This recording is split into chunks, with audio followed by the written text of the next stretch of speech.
¿Alguna vez te has detenido a pensar que algo muy perturbador se esconde detrás de una caricatura aparentemente inofensiva? Bob Esponja es uno de los dibujos animados más queridos por generaciones, pero bajo su color amarillo y su risa contagiosa, podría esconderse un oscuro secreto. Hoy te contaré la verdadera historia de fondo de Bikini, una historia en la que cada personaje representa un pecado capital, y Bob Esponja es el demonio que controla todo. Durante años, creímos que Bob Esponja era solo una caricatura inocente para niños, pero un archivo olvidado, enterrado entre documentos de Nickelodeon, revela algo más.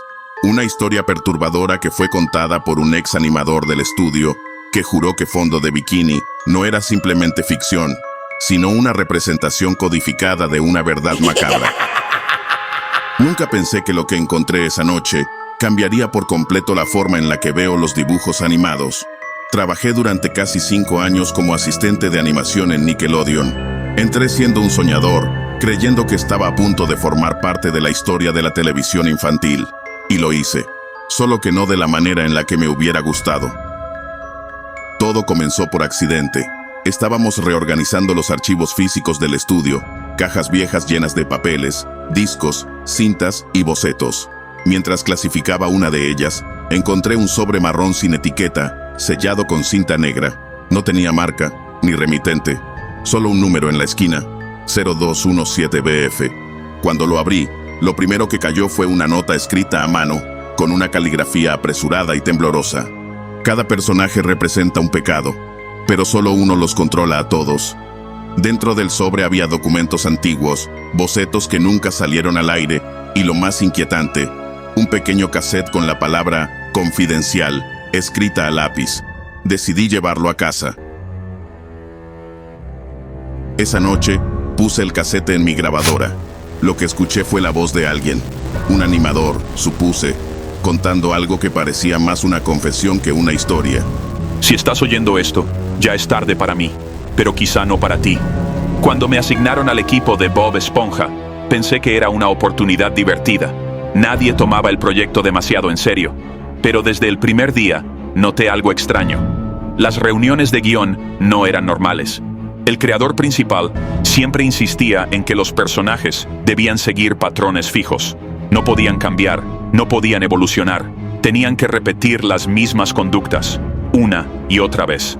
No entendí por qué, hasta que empecé a leer los documentos internos que no estaban destinados al resto del equipo. Cada personaje había sido diseñado con un propósito simbólico. No eran simples caricaturas, eran representaciones. El primero en la lista era Don Cangrejo.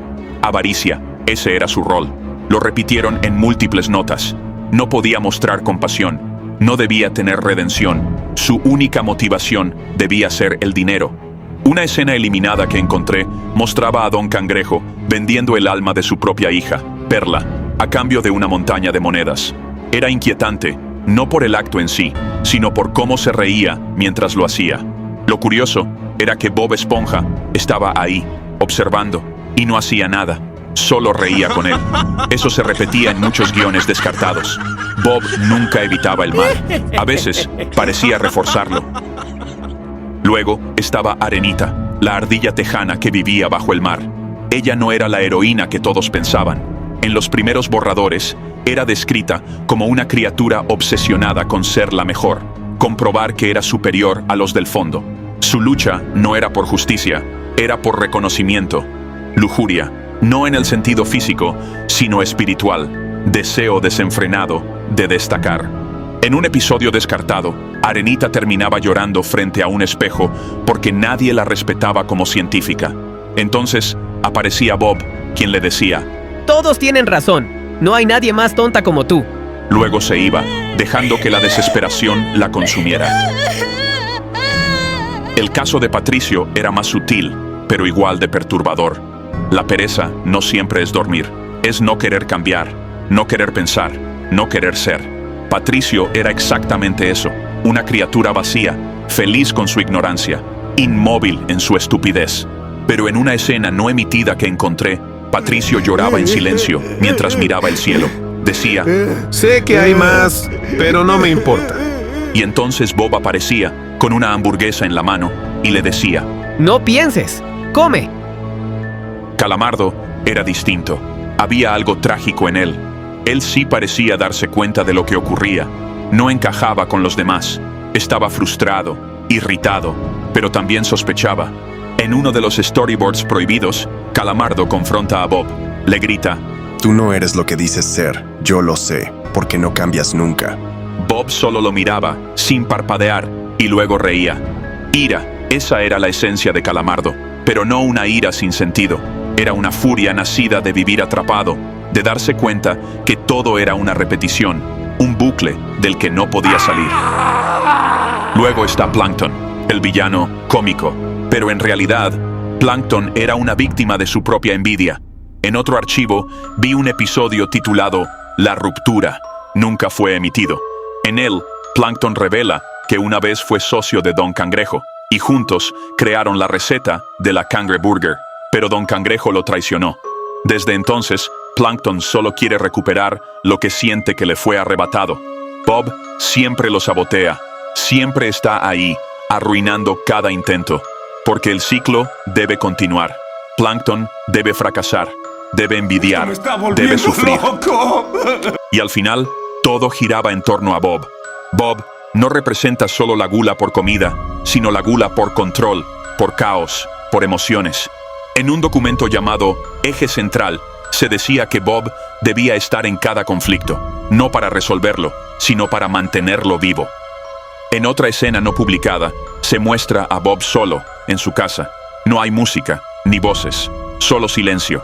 Mira la cámara y dice: Yo los mantengo aquí. Si no lo hiciera, esto dejaría de existir. Y luego ríe, una risa que no parecía humana. La parte más espeluznante del expediente era una cinta marcada como Episodio 0, Fondo de Pecado. Jamás fue emitida, nadie debía verla, pero el animador que grabó el cassette describía cada segundo. Todo fondo de bikini estaba en ruinas. Arenita intentaba escapar, pero era arrastrada por una tormenta. Calamardo se encerraba en su casa, golpeándose la cabeza contra las paredes. Don Cangrejo se bañaba en monedas, mientras poco a poco se ahogaba. Patricio se deshacía lentamente, como si el tiempo lo estuviera borrando. Plankton gritaba desde un abismo sin fondo, donde nadie podía escucharlo. Y Bob caminaba entre ellos, feliz, como un dios satisfecho. El episodio terminaba con estas palabras escritas en rojo sobre la pantalla: Estoy listo.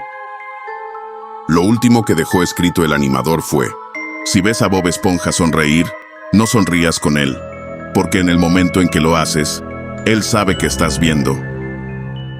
Desde esa noche no pude volver a ver ese programa igual, y si has llegado hasta aquí, probablemente tú tampoco puedas. Tal vez todo esto fue la invención de una mente rota, o tal vez fue una advertencia disfrazada de caricatura. Ahora que conoces esta oscura teoría, ¿volverás a ver Bob Esponja de la misma manera? ¿Crees que Fondo de Bikini es una metáfora del infierno? ¿Y que estamos viendo al mismo demonio haciendo de las suyas una y otra vez? Déjame tu opinión en la caja de comentarios. Si te gustó el video, regálame un like, suscríbete y comparte. Yo soy Señor Misterio. Nos vemos en la próxima.